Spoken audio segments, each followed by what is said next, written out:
In the present matter, the legislative majority is undisputed.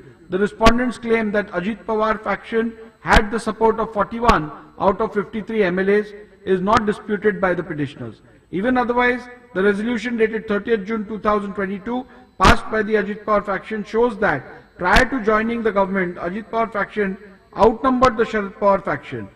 It is also imperative to note that the very fact that the Sharad Pawar faction has filed disqualification petitions against 41 MLAs of the Ajit Pawar faction itself indicates the numerical strength of each faction. Further, the respondents' assertion that they have majority in the Legislative Assembly of Maharashtra, Legislative Council of Maharashtra and Legislative Assembly of Nagaland has not been disputed by the petitioners. It is made clear at this juncture that affidavits annexed by the respondents to the affidavit in lieu of examination in chief of Sri Anil Bhaidas Patil RW2 was not taken on record and thus not relied upon for my finding that prima facie Ajit Pawar faction had the legislative support. The respondents' assertion that even the vote share secured by the legislators supporting the Ajit Pawar faction is sustainably large than the legislators supporting the Sharad Pawar faction is also not disputed by the petitioners. It is to be also noted that the petitioner has not claimed legislative majority in the manner and has not even attempted to demonstrate it.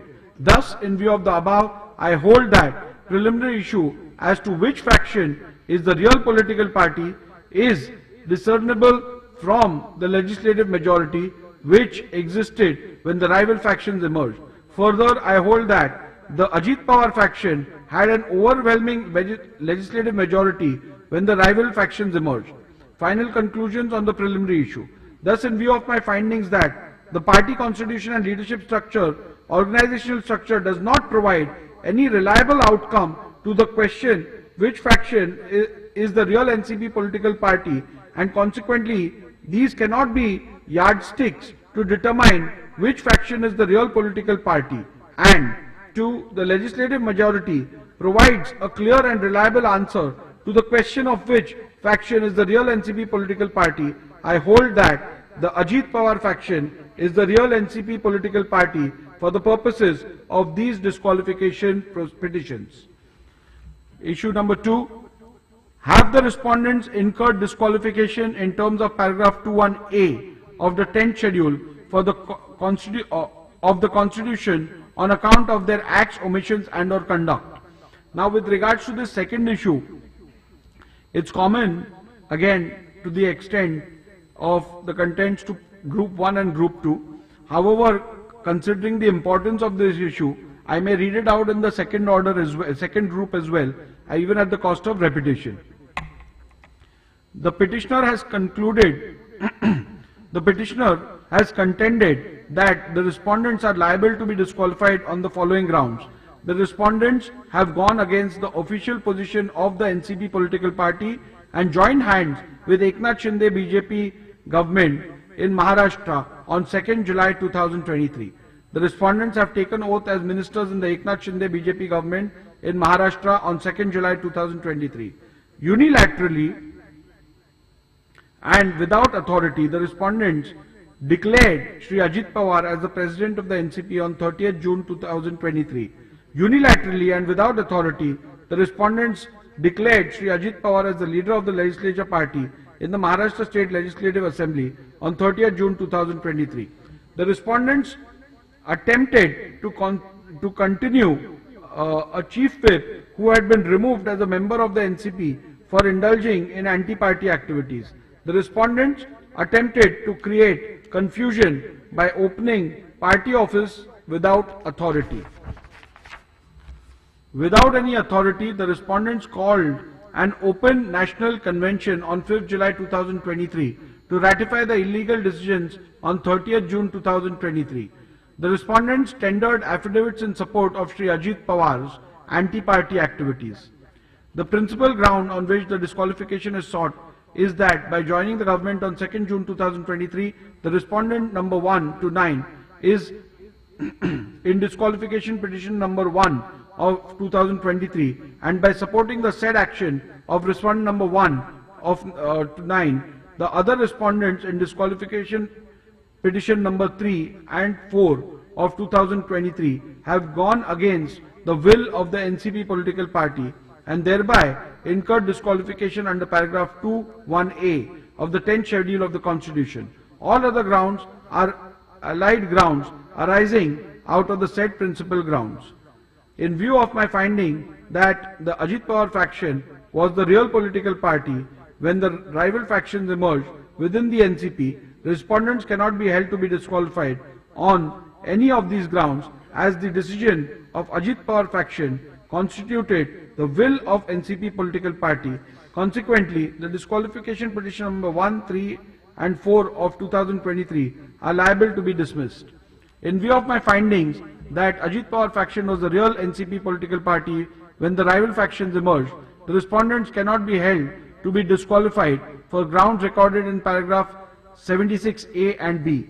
Even otherwise, irrespective of my conclusions about which faction was the real political party, for the reasons recorded herein below, the respondents cannot be held to be disqualified on the grounds recorded in paragraph 76. Irrespective of my conclusions on the real political party, in my considered opinion, none of the averments, contentions or pleadings raised by the petitioner, especially grounds C to H recorded in paragraph 76 herein above, fall within the ambit of paragraph 2(1)(a) of the 10th schedule of the Constitution. It is necessary to understand the scope and object of the said provisions of the 10th schedule of the Constitution. The object underlying the said provision was to curb the evil of political defection motivated by various considerations which endanger the foundations of our democracy. What is to be noted is that 10th schedule is intended only for the purpose of prohibiting and punishing defections, and that too with the objective of preserving the foundations of democracy. I am pained to observe that in the present matter, when the facts, circumstances and evidence are viewed, the misuse of the provisions of 10th schedule by political parties becomes apparent. It appears that the initiation of the proceedings is not to prevent maverick and irresponsible defection or to call an errant member to book. It is to suppress dissent within the party and open a new direction in the political tussle for power. The attempt is to stretch the provisions of 10th schedule to suit private objectives of individuals or parties rather than prevent the harm that is caused to elective democracy itself.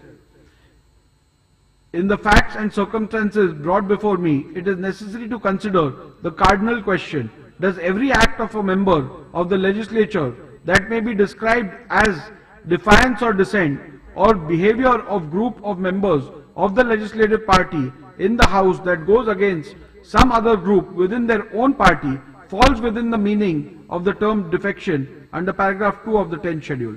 As the Speaker and even as an elected representative, I witness the daily churning of politics as it plays out before me.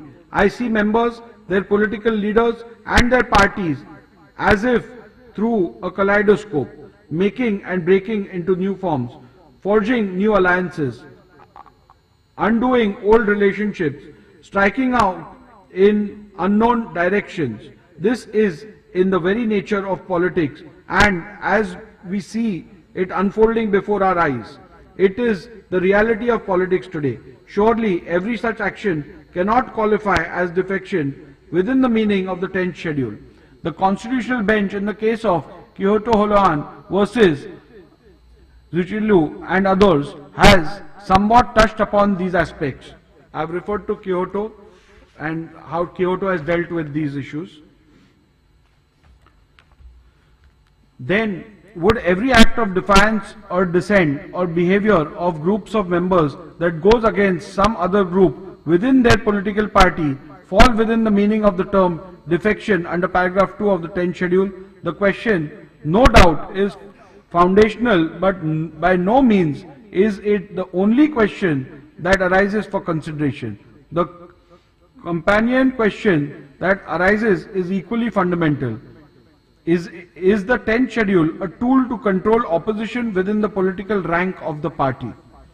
Assuming that rightly or wrongly the behavior of the acts of the respondent in these groups of petitions of raising their voice against Sri Sharad Pawar and disobeying the diktats of Sri Sharad Pawar amounts to indiscipline, could such action amount to members having voluntarily giving up membership of the party, thereby attracting disqualification under the 10th schedule? The event that unfolded between 30th June 2022 and 2nd July 2022 were clearly in the nature of intra-party dissent within the Nationalist Congress Party, and the members of the party stood divided between two leaders, i.e. Sri Sharad Pawar and Sri Ajit Pawar. But this conflict was clearly within the political party.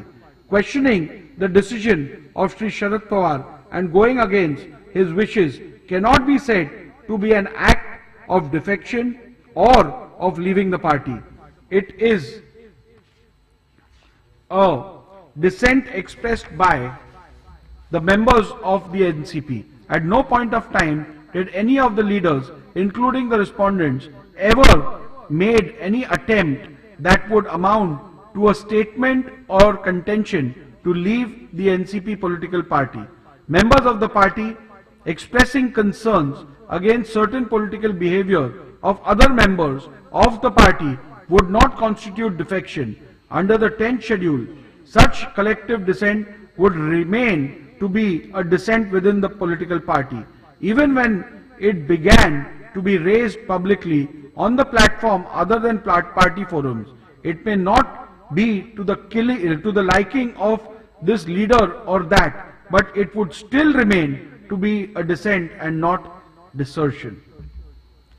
A word about dissent. Intra-party dissent by individual members of a political party need to be distinguished from collective dissent of a group in the legislative party. It further needs to be established that if such collective dissent has occurred, it amounts to defection from the party. Here, an examination of the motive also becomes relevant. I need to decide whether collective dissent against the party leadership can be termed as honest dissent within the political party, permissible in a democratic institution such as the political party.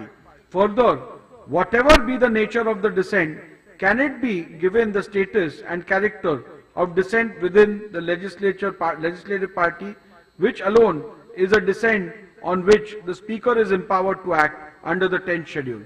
A useful reference may be made to the recent judgment of the Honorable Supreme Court in the case of Balchandra L. Jarkiholi and others versus B.S. Yediyurappa and others, reported in 2011 7 SCC 1. It is an interesting case which had come up before the Honorable Supreme Court from state of Karnataka and touches upon this aspect. The fact of the said case were 13 MLAs of BJP and 2 other independent MLAs wrote to the Honorable Governor indicating that as MLAs of BJP they had become disillusioned with the functioning of the government headed by Chief Minister and also the leader of the legislature party who belonged to their own party. After stating their reasons, they added that they were withdrawing support to the BJP government headed by Mr. B.S. Yediyurappa, but they would support BJP government with any other leader from BJP in its place. On the basis of the said letters, Governor asked the BJP Chief Minister to seek vote of confidence in the Legislative Assembly and also intimated this to the Speaker. On the same day itself, the Chief Minister filed disqualification petitions against his own MLAs, accusing them of voluntarily giving up membership of the political party. Upon issuance of show cause notice, the MLAs filed a reply stating that they did not intend to withdraw support to BJP but had withdrawn support only from the government headed by Sri Yediyurappa. and that they would support any BJP government headed by a clean and efficient person. They asserted that their conduct did not fall within the scope of paragraph 21A of the 10th schedule. The Speaker, however, disqualified the MLAs under paragraph 21A of the 10th schedule. The Speaker's decision was challenged before the divisional bench of Karnataka High Court. The division bench, comprising of Honorable Chief Justice and Justice N. Kumar, gave differing judgments. The Honorable Chief Justice rejected all the contentions of the MLAs and dismissed the writ petitions, while Justice N. Kumar, in his separate judgment, differed with the views of the Honorable Chief Justice in regards to interpretation of paragraph 21A of the 10th schedule and set aside the Speaker's order. The matter was then referred to a third judge, who in turn concurred with the judgment of the Honorable Chief Justice. Thus, by a majority, it was held that Speaker had rightly disqualified BJP MLAs. The order of the Speaker and the judgment of the High Court was challenged before the Honorable Supreme Court. In its judgment, the Honorable Supreme Court extensively referred to with approval the observations made by the dissenting judge of the Karnataka High Court, Justice N. Kumar. I am in complete agreement with this view and am bound by it. I reproduce the said paragraph which are relevant for the present purpose. Justice N. Kumar, who along with the Chief Justice heard writ petitions filed by the appellant herein, in his separate judgment differed with the views expressed by the Chief Justice in regards to the interpretation of paragraph 21A of the 10th schedule of the Constitution. The learned judge went on to further hold that when a member of a house expressed his no confidence in the leader of a legislative party, and if he happened to be the Chief Minister who is heading the Council of Ministers and had written to the Governor in that regard, such act by itself would not amount to an act of floor crossing. Similarly, if the Governor, after taking note of the expression of no confidence, was satisfied that the Chief Minister had lost majority support in the House, he could call upon the Chief Minister to prove his majority on the floor of the House. It was further observed that if the Chief Minister, on such request, failed to establish that he enjoyed the support of the majority of the members, the ministry would fall. But such an act of the member of the House would not constitute defection under 10th schedule. By such an act, the political party which had formed the government would not lose its right to form a government again. On the other hand, what is disturbed by such an act is the government of the political party with a particular leader in whom the members of the House belonging to the same political party have no confidence. But this would not mean that the member of the political party to which the Chief Minister belonged had given up his membership to the political party.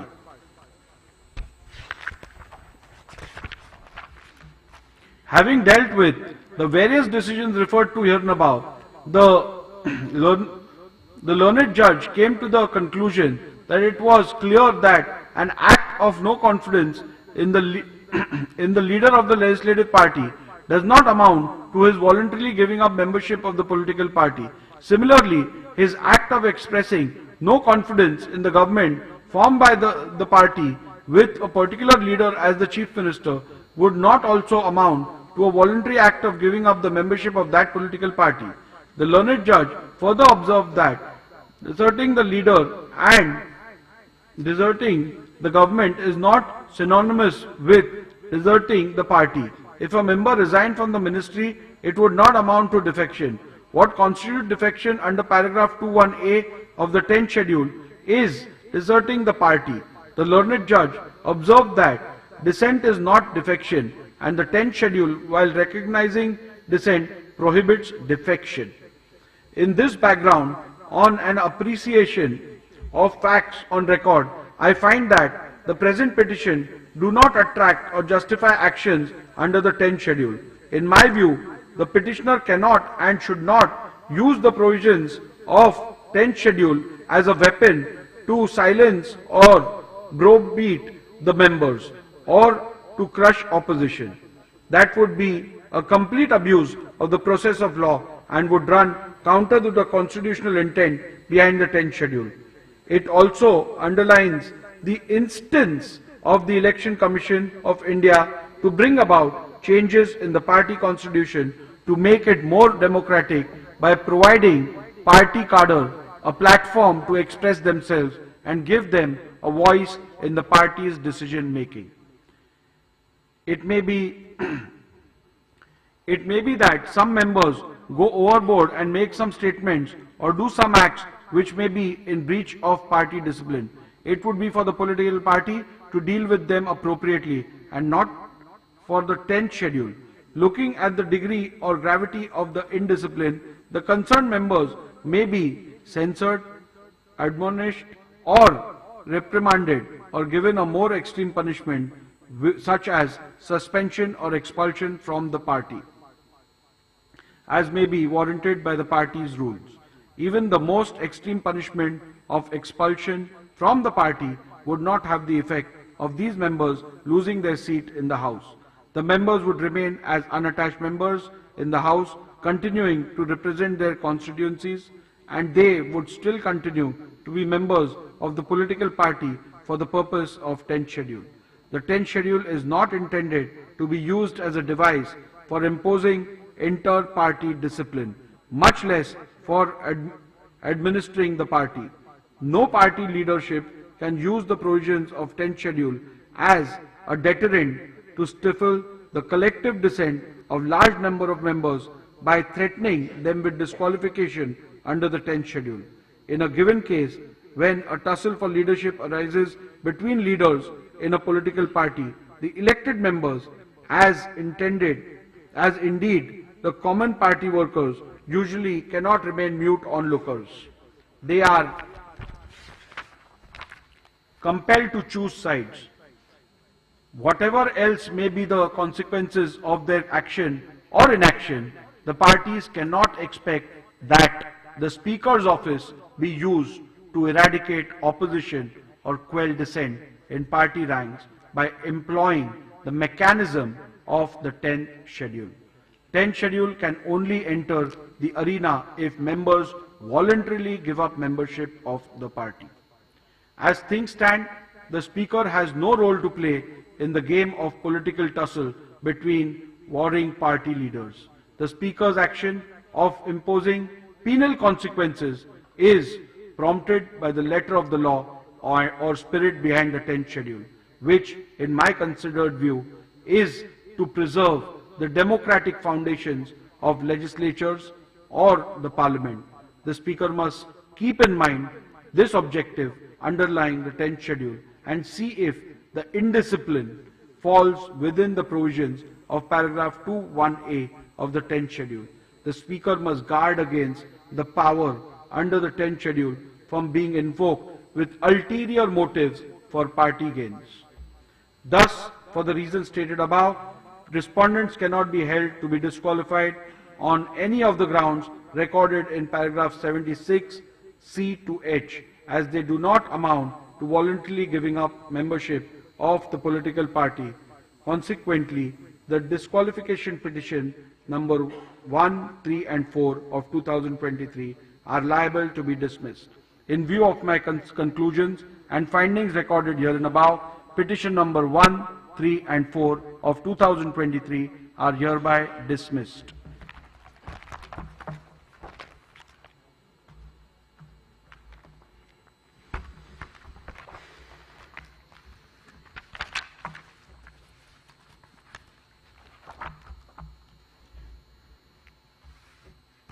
Shall now deal with the second group of petitions, being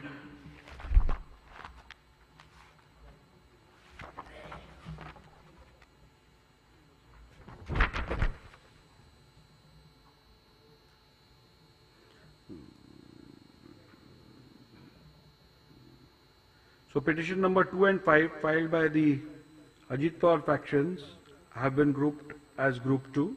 Really pronouncing the order for those petitions filed by the Ajit Pawar faction against the members belonging to the Sharad Pawar faction. The preliminary issue has already been decided, which is similar in both the groups, and I have already ruled on that and read out the relevant portions of the order which deal with that issue. Now, with regards to have respondents incurred disqualification in terms of paragraph 21A of the 10th schedule of the Constitution on account of their acts, omissions and or conduct. So this is the respondents as in the Sharad Pawar faction MLAs, whether through their acts and conducts do they qualify for disqualification under 21A. Petitioner has contended that the respondents are liable to be disqualified on the following grounds. A. Tendered affidavits in support of Shri Sharad Pawar without seeking permission of party president Shri Ajit Pawar. Respondents, by making statements against the decision of the party to join the government, has committed anti-party activities and have thus voluntarily given up the membership of the party.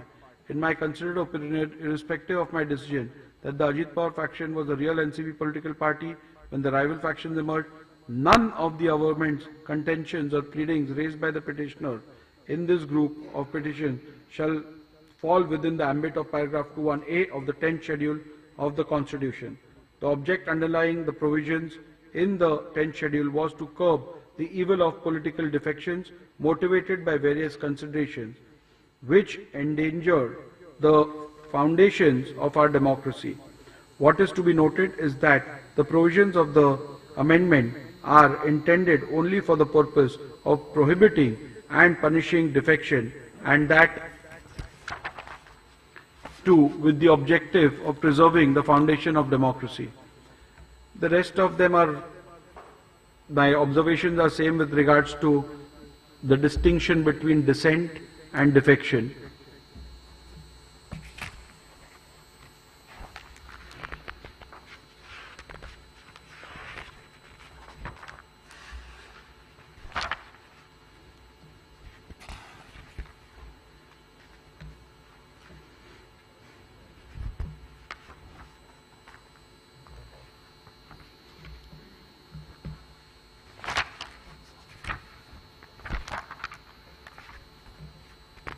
I have again quoted the Justice N. Kumar's observations and the Supreme Court's observation with regards to the issue with regards to dissent and defection. We've dealt with that in the previous order as well.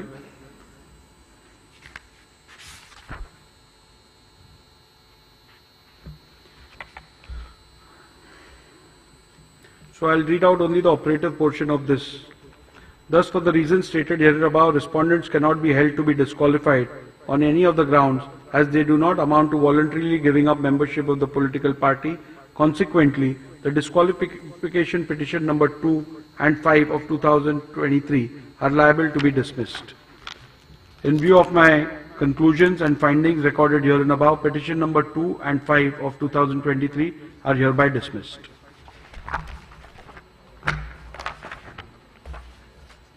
You all can apply for a certified copy, and the certified copy will be provided to you.